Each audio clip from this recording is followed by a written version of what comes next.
আর আমাদের বললে হয় না, আমাদের যে রেল বলে না, সরকারি সব ডিপার্টমেন্টে বড় বড় অফিসাররা যারা আছে তাদের বুদ্ধি নেই। সত্যি আমি মানি বুদ্ধিকে ভান্ডার আছে ওদের। ওরা দেখবা স্টেশনটাকে ফুল তৈরি করে দিয়েছে, আবার দেখছি ভাঙছে তারপর দিন।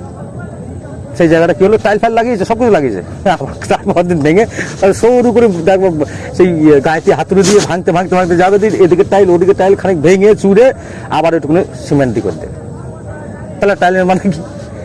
তার মানে কি ওইটা কারণ আছে, কারণ ওই টাইলটাকে যদি না ভাঙে নেক্সট বছর আবার তো মেনটেন্যান্স পয়সা আসবে না,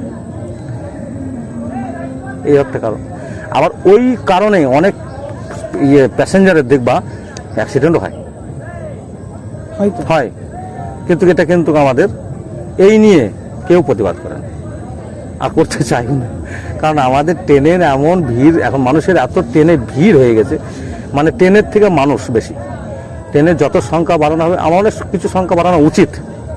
মানুষের গরু ছাগলের মতন যায় লোকাল ট্রেনগুলো, লোকাল ট্রেনগুলোতে। হ্যাঁ হ্যাঁ, দেখবা গরু ছাগলের মধ্যে ঝুলতে ঝুলতেও যাচ্ছে, কিন্তু উপায় নেই তো তার। একটা ট্রেন মিস করলে আবার 1 ঘন্টা কি করবে?